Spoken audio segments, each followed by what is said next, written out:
certified most accurate. Now your TV5 First Alert forecast.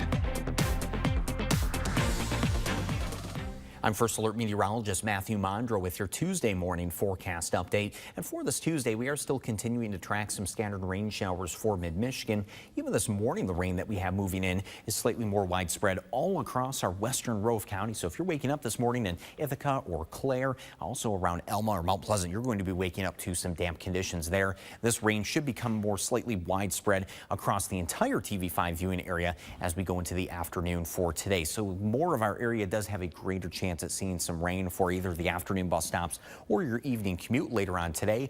As we go into tonight, we'll eventually see this rain winding back down, turning more into just some isolated lingering showers as we go into the daytime for your Wednesday. And I would expect to pick up between around 1/4 and 1/2 of an inch with today's system. Now for the upcoming weekend, we're also watching at least that potential that we may need to add some rain showers into the forecast. Right now, we're still holding a dry weekend forecast, but it's greatly going to hinge on how the tropics end up evolving over the next couple of days.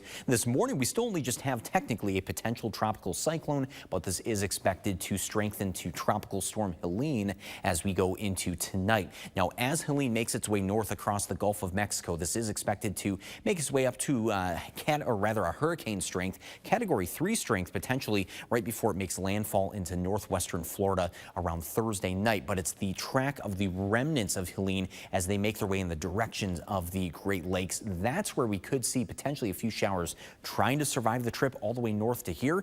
We'll already have an area of low pressure that exists as Helene is making its way north. So once that system makes landfall in Florida, these two areas of low pressure essentially sort of phase together, turning into one larger area of low pressure here. And that's where we could see some of the rain showers at least trying to make their way to mid-Michigan. But if this system stays a bit more stagnant once Helene makes landfall, then we could see the system actually raining itself out. So essentially, that's where it uses up all the moisture before it's able to reach the Great Lakes. And we think that is still the more likely scenario, at least as of right now. So that is why we're still keeping a dry forecast for the weekend, but we'll need to watch the tropics closely here. Now, in the meantime, we will hold on to cooler temps today, only a high of 69, then 71 tomorrow. We are back to the mid-70s, though, for Thursday, Friday, and the upcoming weekend.